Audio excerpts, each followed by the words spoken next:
ഓ ഏമാൻ വരുന്നുണ്ട്, ആരും മൈൻഡ് ആക്കണ്ടാട്ടാ.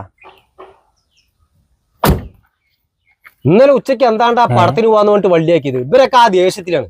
ഞാൻ ഇന്നലെ വൈഫിനെ ഹോസ്പിറ്റലിൽ കാണിച്ചിട്ട് അവളെ വീട്ടിലും കൊണ്ടാക്കിയിട്ട് തിരിച്ചു വരുമ്പോ വഴിയിലൊരു അപകടം. എന്താ അപകടം? അപകടം എന്ന് പറയാൻ പറ്റില്ല. ഒരു ഭാര്യയും ഭർത്താവും ഒരു കുട്ടിയും കൂടെ ബൈക്കിൽ പോയിക്കൊണ്ടിരിക്കുമ്പോഴേ പുറകിലിരിക്കുന്ന ഭാര്യയ്ക്ക് തലയിറങ്ങി. എന്നിട്ട് വീണില്ല, അപ്പോഴേക്കും അയാൾ ബൈക്ക് നിർത്തി. ഭാഗ്യം, വലിയൊരു അപകടം ഒഴിവായില്ല. എന്നിട്ട് എന്ത് ചെയ്ത്? ഞാൻ തൊട്ട് പിന്നാലെ തന്നെ ഉണ്ടായിരുന്നേ. അവര് വേഗം കാറിൽ കയറ്റിട്ട് അടുത്തുള്ള താലൂക്ക് ഹോസ്പിറ്റലിൽ കൊണ്ടുപോയി. അതെന്തായാലും നന്നായി.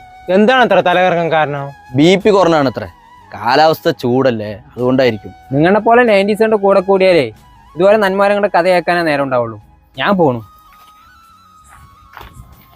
എമീറേ, ഇന്നലെ ശരിക്കും പടത്തിന് പോകാൻ പറ്റാത്തതിന്റെ ദേഷ്യം തന്നെ ആണോ അതോ? അതെന്താണ്ടാ അങ്ങനെ ചോദിക്കണ്? സാറ് ഇന്നലെ വിളിച്ചിട്ടേ രാത്രി 100 രൂപ GPay ചോദിച്ചു. ഞാൻ ഇല്ലാന്ന് പറഞ്ഞു. എന്നോടും ചോദിച്ചു, എന്നിട്ട് ഞാനത് അയച്ചു കൊടുത്തു. ഇതാണില്ല നീ ആ വരുമ്പോ മെയിൻ ചെയ്യണ്ടെന്ന് പറഞ്ഞത്. ഞാൻ മനഃപൂർവ്വം കൊടുക്കാണ്ടിരുന്നാണ്. ഇപ്പൊ പണിക്കോട്ട് എത്ര ദിവസം അറിയോ? ഞാനൊക്കെ പോണ്ട്, പക്ഷെ ഒന്നിലും ഉറച്ചു നിൽക്കില്ല.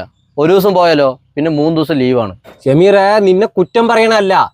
നീ ഞങ്ങളെ ഇടയ്ക്കിടയ്ക്ക് വിളിച്ച് കടം ചോദിക്കുമ്പോ സ്വാഭാവികമായിട്ട് എല്ലാവർക്കും നിന്നോട് വെറുപ്പ് തോന്നും. നീ സ്ഥിരമായിട്ട് ഒരു പണി ചെയ്, അപ്പൊ നിന്റെ ചെലവ് നടക്കും, നിന്നെ എല്ലാവരും ഇഷ്ടപ്പെടുകയും ചെയ്യും. നിങ്ങൾ കൂടുതൽ ഉണ്ടാക്കാൻ നിൽക്കണ്ട. എന്റെ കാര്യം നോക്കാൻ എനിക്കറിയാം. ഇന്നത്തോടു കൂടി നിങ്ങളുടെ കൂടെ കൂട്ടുകെട്ട് ഞാൻ നിർത്തി. ഷേടാ, ഇവിടെ ഇപ്പൊ എന്ത് കിടന്നിട്ട് എത്ര വലിയ ഷോ കാട്ടണ്? അവിടുത്തെ പിള്ളേരുടെ ഒക്കെ ഒരു കാര്യം. അത് കാര്യമില്ല, അവൻ വരും. വരാണ്ട് അവിടെ പോണ്. എന്നാലും ഇന്നത്തെ കാലത്തെ പിള്ളേര് പണിയും തൊരവില്ലെങ്കിലും അഹങ്കാരത്തിന് ഒരു കുറവുമില്ല. നീ എന്താണ്ട വിഷമിച്ചിരിക്കണ്? അവൻ പോയനാണ്. ഞാൻ പറഞ്ഞുകൊണ്ടായിരിക്കും അവന് ഇത്ര ദേഷ്യം വന്നത്. അതുകൊണ്ട് മാത്രല്ലടാ. നീ കേട്ടല്ലേ അവൻ നമ്മളെ മൊത്തത്തിൽ വിളിച്ചത് 90s.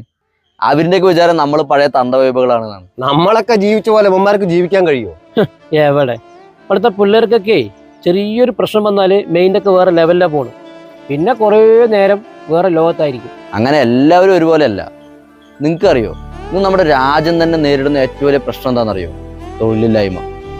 ആ ഒരു പ്രശ്നം ഏറ്റവും കൂടുതൽ അനുഭവിക്കുന്നത് ഇപ്പോഴത്തെ തലമുറയാണ്. ഇതിന് ഏറ്റവും വലിയൊരു ഉദാഹരണമാണ് എൻ്റെ വീടിനടുത്തുള്ള കുറേ ചെറുപ്പക്കാർ.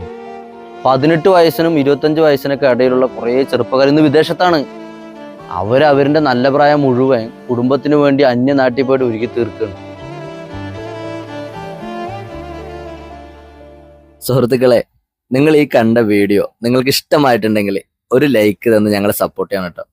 കാരണം ഞങ്ങൾ എല്ലാവരും കൂടെ ഒരുമിച്ച് നിന്ന് ചെയ്ത വീഡിയോ ആണ്. അപ്പോൾ അതിലൊരുപാട് ഹാർഡ് വർക്ക് ഉണ്ട്. അപ്പോൾ അത് നിങ്ങൾ കണ്ടിട്ട് നിങ്ങൾക്ക് ഇഷ്ടമായെങ്കിൽ ഞങ്ങളൊന്ന് സപ്പോർട്ട് ചെയ്യുക. നിങ്ങളുടെ അഭിപ്രായങ്ങൾ ഒന്ന് കമൻ്റായി രേഖപ്പെടുത്തി ഞങ്ങളെ മുന്നോട്ട് കൊണ്ടുപോകണം കേട്ടോ. ഓക്കെ, ഇതുപോലുള്ള ഒരുപാട് നല്ല നല്ല കണ്ടന്റുകളായിട്ട് ഞങ്ങൾക്ക് നിങ്ങളുടെ മുന്നിൽ വരാനായിട്ട് ആഗ്രഹമുണ്ട്. അത് നിങ്ങളുടെ സപ്പോർട്ട് ഉണ്ടെങ്കിൽ മാത്രമാണ് നടക്കുള്ളൂ. Okay, thank you.